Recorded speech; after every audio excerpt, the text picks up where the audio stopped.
22 नवंबर 2017 को स्वाति रेड्डी अपने हस्बैंड सुधाकर रेड्डी को अपोलो डीआरडीओ हॉस्पिटल में लेकर गई। उसका फेस एक केमिकल की वजह से इतना ज्यादा डैमेज था कि उसको पहचाना भी नहीं जा रहा था। स्वाति ने सुधाकर को इमरजेंसी वार्ड में एडमिट करवाया और अपनी फैमिली और सुधाकर की फैमिली को इन्फॉर्म किया। थोड़ी देर में ही सभी फैमिली मेंबर्स हॉस्पिटल पहुंच गए और स्वाति से पूछा कि ये सब कैसे हुआ।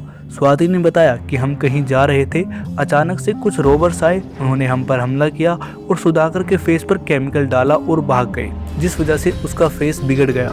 ये सब सुनकर फैमिली मेंबर शोक में थे, क्योंकि सुधाकर के सभी के साथ अच्छे रिलेशन थे, कोई दुश्मनी भी नहीं थी। तो फिर ये किसने और क्यों क्या हुआ। कुछ देर बाद डॉक्टर आए और बताया कि सुधाकर अब खतरे से बाहर है और आप लोग उससे मिल सकते हैं। उसका फेस पूरे बैंडेज से कवर्ड था। फेस पर डैमेज की वजह से सुधाकर प्रॉपर्ली बात नहीं कर पा रहा था, सिर्फ लिक्विड फूड ही ले रहा था। डॉक्टर ने कहा कि उसके फेस की प्लास्टिक सर्जरी करनी पड़ेगी ताकि उसका फेस पहले जैसा हो सके। धीरे धीरे उसकी हेल्थ इंप्रूव होने लगी और सॉलिड फूड भी खाना शुरू कर दिया। एक दिन सुधाकर की माँ उसके लिए घर से मटन सूप बनाकर लाई, जो उसकी फेवरेट डिश थी, लेकिन सुधाकर ने उसको खाने से मना कर दिया। उसकी माँ और सुधाकर का बड़ा भाई ये देखकर सरप्राइज हो गए कि सुधाकर ने अपनी फेवरेट डिश को क्यों मना कर दिया। धीरे धीरे उसकी बॉडी लैंग्वेज भी चेंज होने लगी, चलने का तरीका और बात करने का तरीका भी अलग हो गया। उसने अपनी फैमिली को पहचानना तक भी बंद कर दिया। सुधाकर के बड़े भाई इंक्वायरी के लिए पुलिस स्टेशन पहुंचे। वहाँ पुलिस ने कहा, आप इतना लेट क्यों आए हैं? अगर जल्दी आते तो शायद हम उन लोगों को पकड़ सकते थे जिन्होंने सुधाकर के साथ ये सब किया। अब तक तो वो शहर छोड़कर भी भाग चुके होंगे।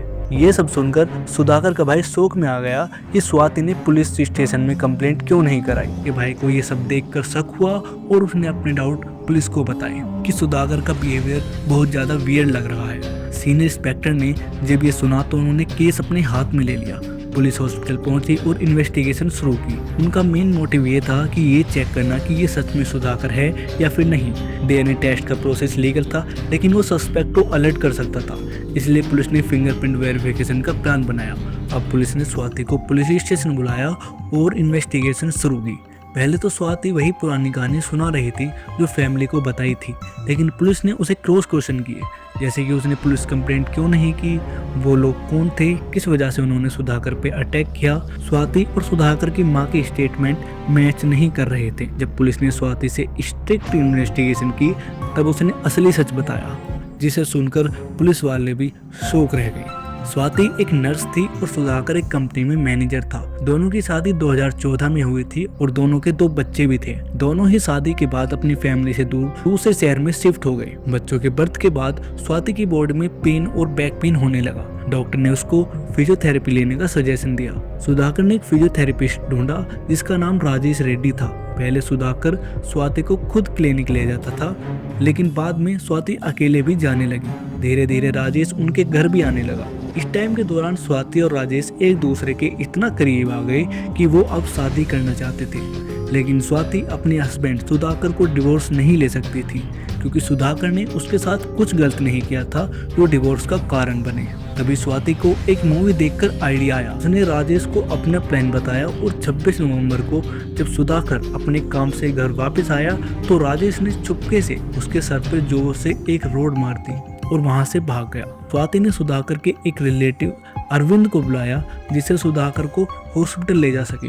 उसके बाद घर लौटकर स्वाति ने सुधाकर को ये कहकर समझा दिया कि उसका एक्सीडेंट हो गया था, जिसकी वजह से उसके दिमाग पर चोट लगी है। सुधाकर ने स्वाति की ये बात मान भी ली, लेकिन अगले दिन 27 नवंबर को स्वाति ने राजेश को बुलाया और झूठ बोलकर सुधाकर को बेहोशी के इंजेक्शन दे दिए। फिर दोनों ने मिलकर उसका मर्डर किया। उसकी बॉडी को घने जंगल में ले गए, वहां उसके फेस को बैडली डिसफिगर किया, उसकी बॉडी को जलाया और सोइल से कवर कर दिया।